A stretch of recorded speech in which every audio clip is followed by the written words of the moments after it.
Unhappy souls for whom this lamentable end is reserved. On the pains of hell. It is of faith that there is a hell. In the middle of this earth is this prison, reserved for the punishment of those who rebel against God.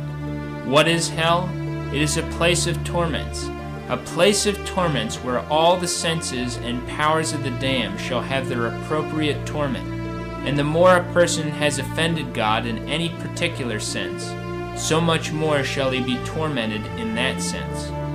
With what compassion should we hear that a poor man was enclosed in a dark pit for his whole life, or for 40 or 50 years? Hell is a pit enclosed on every side, where no ray of the sun or any other light ever enters. The sense of smell shall be tormented. We read in the life of St. Martin that the evil one appeared to him on one occasion, and the stench that filled the room was so overwhelming that the saint said to himself, "If one single devil has such a disgusting odor, what can the stench be in hell, where there are thousands of devils altogether? In hell they will be laid over one another, heaped up together like sheep in the winter season. Nay more, they will be like grapes crushed under the press of the wrath of God. From this shall also come the pain of immobility. Let them become immovable as a stone." Exodus 15:16. Thus as the damned fall into hell at the last day, so they will have to remain without ever changing their position, and without moving hand or foot as long as God is God. The hearing shall be tormented by the continual howling and wailing of those despairing wretches. The devils will make perpetual noises. How painful is it to one who wishes to sleep, to hear the continual moaning of a sick person, the barking of a dog, or the crying of a child. Unhappy souls who are condemned to hear continually, for all eternity, the cries and the howls of those tortured wretches. We know that men often sin through intemperance, greedily indulging themselves in food and drink. Consequently, God has appointed a severe penalty for this sin in the next world. Christ foretells it indeed in the words, "Woe to you that are filled, for you shall hunger." Luke 6:25.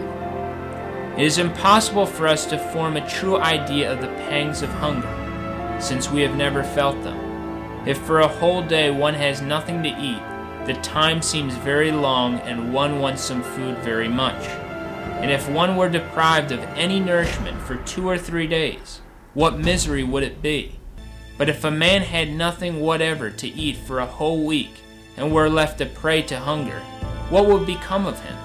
Besides hunger, the damned suffer the most burning thirst, which is beyond the power of words to describe.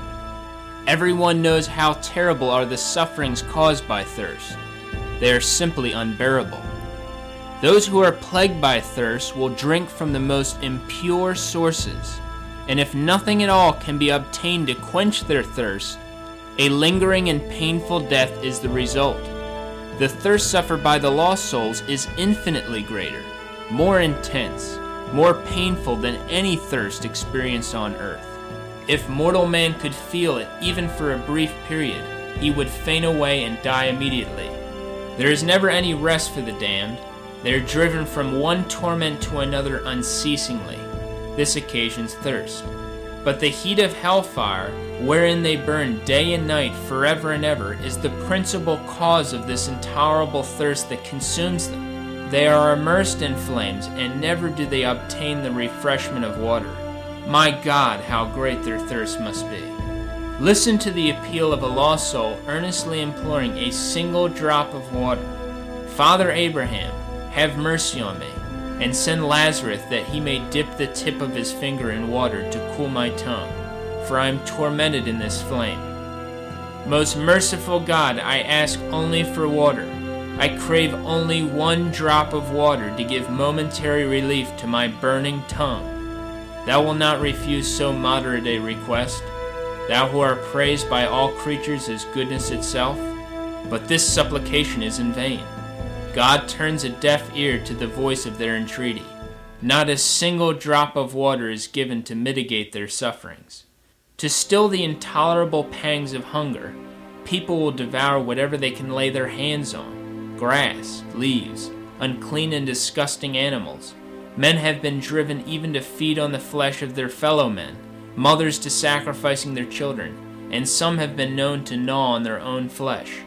They drag on until all their strength is consumed. Finally, through the torture of starvation, they lose their senses.